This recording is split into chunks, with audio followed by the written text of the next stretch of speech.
Good day and welcome to the channel. Are you tired of having to plug in adapters to get power to all of your modern electronics? You know, cell phones, well, in our case we have a bunch of lights, you know, things like that you need USB ports for? Well, there's a couple of ways to solve it. There's blocks you can just plug in that have a bunch of USB ports, and they work, but they're kind of clumsy. One of the big problems with them is that you can knock them out when you walk past them. And even if they're screwed down, you can kind of damage the duplex receptacle when you hit it. So I don't want to do that. And I've just moved into this place and I'm looking for a more permanent solution because I'm going to be here for a few years. So I'm okay to drop a big, $15 on a proper device like this one. By the way, this is completely unsponsored. So if you find this video useful, big thumbs up would be super appreciated. It really does help with the Google algorithms. We're not paid for this in any other way. So this one I sourced off Amazon for $17 Canadian. So let's call it 14 US. You can do this. You do not need an electrician to do this. You do need to be careful, but it is not hard and it is very safe. So I've got the box, empty. Manual, how to install it. We'll show you, it's pretty straightforward. Now, how did I choose this? Well, one, it was a brand I recognized. Look, all of this stuff is Underwriters Laboratory, CSA, blah, blah, blah approved, so it's probably all safe. But, you do get the odd piece of crap off of Amazon or other places, and I just don't want to put anything in that's not safe. So that was the first thing I looked for, was a brand I recognized. But much more importantly, what I was looking for was something that had two USB-C ports. They're the rounder ports. That's the port that everything's going to. So if you have an Apple, you might think, oh, my Apple doesn't have that. That's not the charge port I'm using. Yeah, well, it will be in the future. It's the law in Europe. Apple has changed it globally. So all of the new Apple products are coming with USB Type-C. And it's always nice to have one of the old USB Type-A ports because they've been around for the better part of 25 years. So while they're dying, as far as new products go, man, there's a lot of old stuff with it. So you probably want one of those. Also, you'll see that I chose one with the little notch at the side. You might ask, well, what's that about? That little notch is an indication that this is a 20 amp product. Now, most houses don't have 20 amp. Mine happens to.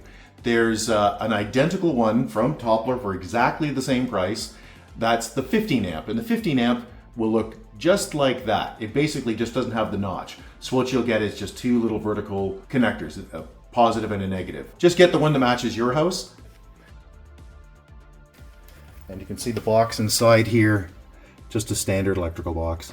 First thing you need to do is make sure your power's off. So plug something in. This is best done with two people, so you can just yell when it's turned off. But I'm here by myself, so I'm gonna guess it's this one labeled Island plug, but it's really just a guess. Bingo. So now we know it's safe to work on. Take the switch plate off. This is a very weird setup with these multiple screws, but that's because it's in my island. Just take out the middle screw here. That's what's holding the current receptacle in. These screws are usually very long. Pull it straight out. Good quality electrician always leaves some extra wire coiled up, which they did. Now you can either cut these off or just unscrew them and back them out. That's what I'm going to do.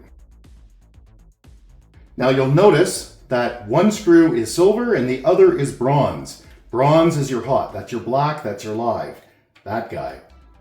Silver is your return wire, your negative, whatever you want to call it, and then the ground wire. So I'm just going to back off this bronze screw.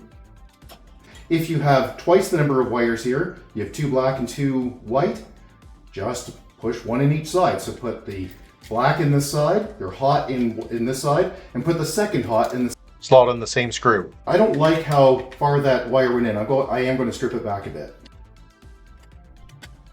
You probably won't have to do this.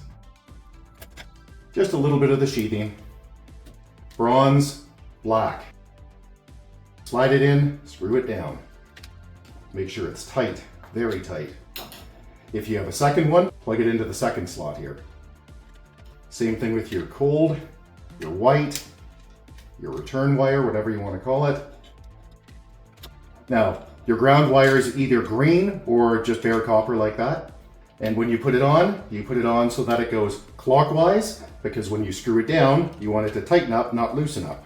And then the only thing you have to figure out is, do you want your round return, the large hole here, to be at the top or the bottom. In my case, my entire house is everything this way, so I'm just going to flip this over. If we try to push this block in to this box, it's not going to fit. Why? Because this is a standard 2.5-inch box, and with the metal conduit coming up, it's just not enough space. So what do? Well, you run to Home Depot or Lowe's, whatever, buy it online, and you buy yourself one of these, which is a 3-inch box, better known as a deep box.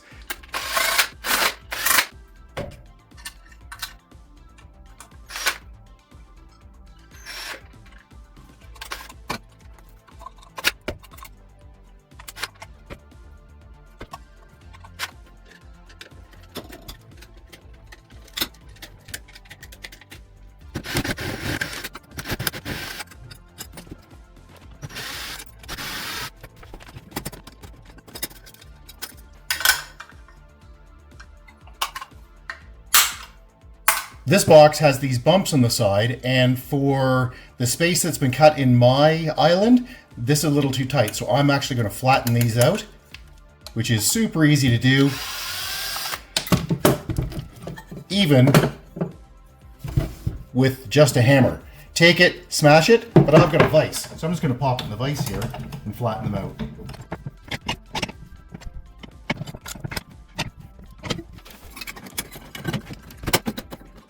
And naturally, my old hose don't line up with my new ones, so I've got a couple of choices, but what I'm going to do is just screw this into the wood. So I'm going to drill it out first. You don't have to, I just don't like things splitting.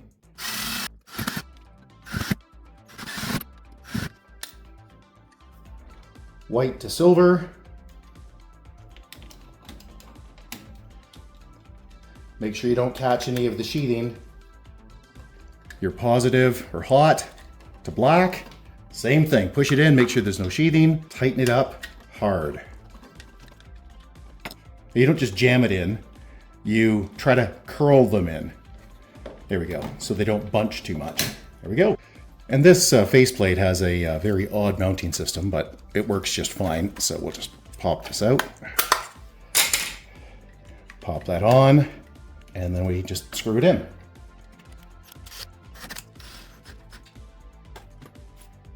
Then we just take the faceplate, put it over top, and we're done. We go turn the power on, make sure it works.